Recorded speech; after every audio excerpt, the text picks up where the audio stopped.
Westley Allan Dodd was a notorious figure in American criminal history, convicted of the brutal murders of 3 young boys in the 1980s. His name sends shivers down the spine to this day. Dodd's crimes were not just heinous, they were the stuff of nightmares. Born in Toppenish, Washington in 1961, Dodd's early life didn't suggest the horrors to come. Yet, behind his innocent-looking exterior, a monster was brewing. This essay delves into the twisted tale of Westley Allan Dodd, examining his background, his heinous acts, and the profound impact on the community and the nation. Westley Allan Dodd's early years were far from idyllic. Born into a family that struggled with constant turmoil, his childhood was marked by instability and emotional neglect. Raised in a dysfunctional family, Dodd experienced a chaotic and abusive childhood. His home was a battleground, with his parents' frequent arguments creating an environment of fear and uncertainty. His parents fought constantly, and Dodd often found himself the target of their frustration. The emotional and sometimes physical abuse he suffered left him feeling isolated and unloved. The neglect and abuse he endured left deep psychological scars, warping his perception of the world and those around him. He began to see the world as a hostile place, where power and control were the only means of survival.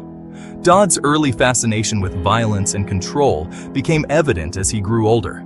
He found solace in dark fantasies, which provided an escape from his painful reality. He began exhibiting disturbing behaviors, such as torturing animals and bullying younger children. These acts of cruelty were a way for him to exert power and control, mirroring the chaos he experienced at home.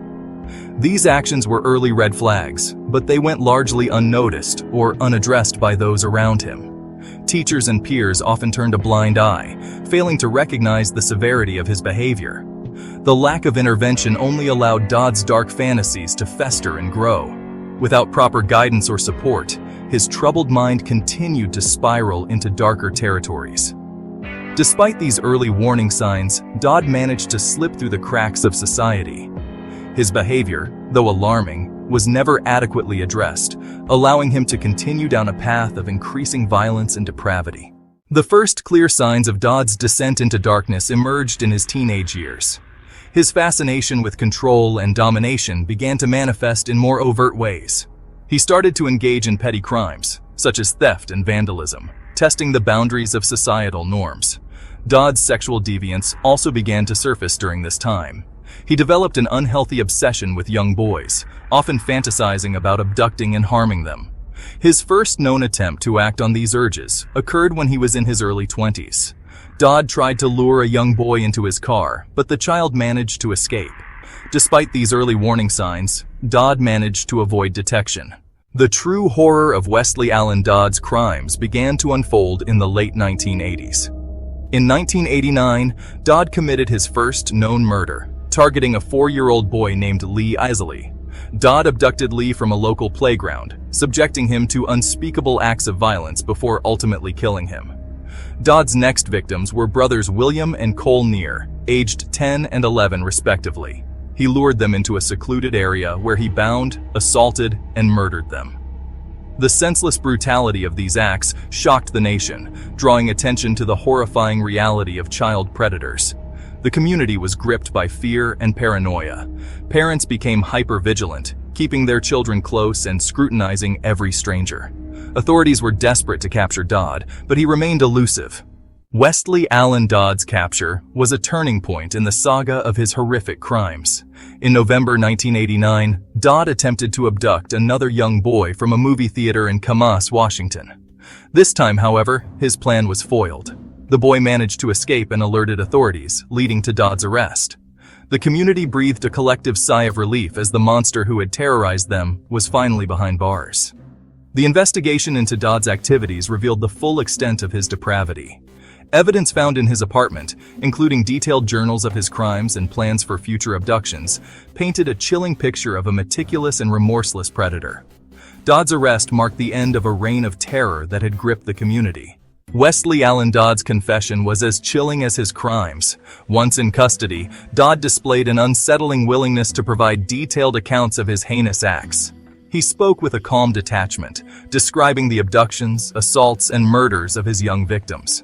Dodd's journals, which were seized during his arrest, provided further insight into his twisted mind. They contained meticulous records of his fantasies, plans, and executed crimes. The confessions and journals painted a picture of a deeply disturbed individual, driven by dark and uncontrollable urges. The public reaction to Dodd's confessions was one of revulsion and disbelief. The detailed confessions left no doubt about his guilt, and there was a collective outcry for justice. Westley Allan Dodd's trial was a media spectacle, drawing intense public interest and scrutiny. The prosecution presented a compelling case, supported by Dodd's confessions, journals, and physical evidence. There was no doubt of his guilt, but the trial was necessary to ensure that due process was followed. Dodd's defense team faced an uphill battle. With overwhelming evidence against him, their primary focus was on sparing Dodd the death penalty. They argued that Dodd's abusive childhood and mental health issues should be considered mitigating factors. However, the sheer brutality of his crimes left little room for sympathy. In the end, the jury took little time to reach a verdict. Dodd was found guilty on all counts and sentenced to death. With the trial concluded, Westley Allan Dodd was sentenced to death. The sentencing phase was a somber affair, marked by the haunting testimonies of the victims' families. They spoke of the profound loss and enduring pain caused by Dodd's actions. Dodd showed little emotion during the sentencing. His cold and detached demeanor remained unchanged, even as the death sentence was handed down.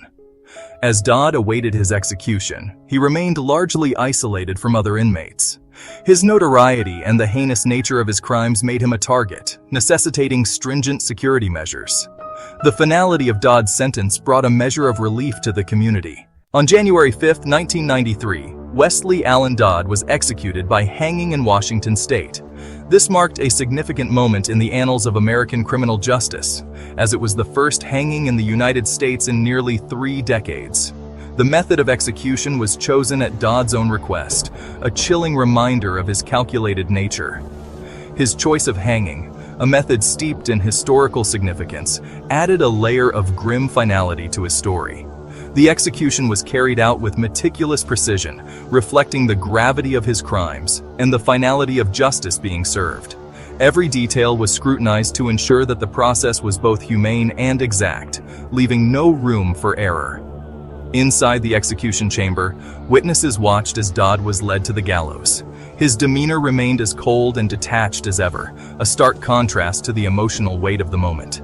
The silence in the room was palpable, broken only by the sound of footsteps. There was no last-minute appeal, no plea for mercy. Dodd faced his fate with the same chilling calm that had defined his confessions. His lack of remorse was evident, and it was clear that he had accepted his fate long before this final moment. Dodd's execution brought an end to a dark chapter in American criminal history. His crimes had shocked the nation, and his execution was seen as a necessary conclusion to a story that had brought so much pain and suffering. For the families of his victims, it was a moment of bittersweet closure. The execution could never bring back their loved ones, but it provided a sense of justice and finality that had been elusive for so long. The community, too, felt a sense of relief, although the scars left by his crimes would remain. The memory of his actions would linger, a reminder of the darkness that had once touched their lives. Yet in the end, there was a collective hope that such a tragedy would never be repeated. The impact of Westley Allan Dodd's crimes on the community was profound and lasting.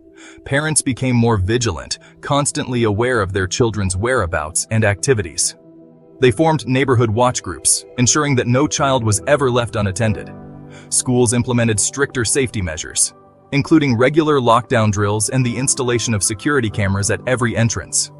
Teachers received training on how to handle potential threats, and students were taught to recognize and report suspicious behavior.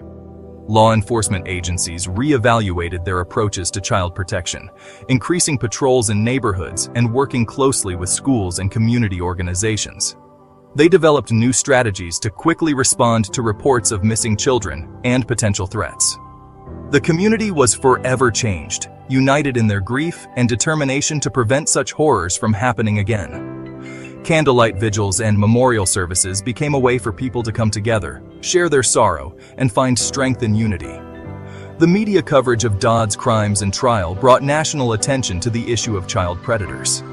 News outlets across the country reported on the case, highlighting the need for better protection for children and more stringent laws against offenders. It sparked widespread discussions about the need for better systems to identify and monitor potential threats. Community town hall meetings were held, where experts spoke on child protection and residents voiced their concerns and suggestions.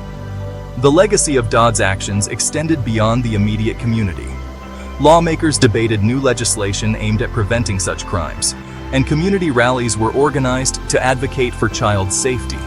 His case influenced changes in laws and policies related to child protection and the monitoring of sex offenders.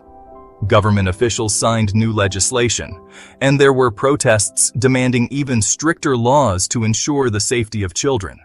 Despite the horror and pain inflicted by Dodd, the community found ways to heal and move forward. Support groups were formed to help those affected, and community gatherings provided a space for people to connect and support each other. Children played in parks under the watchful eyes of their parents, a testament to the community's resilience and commitment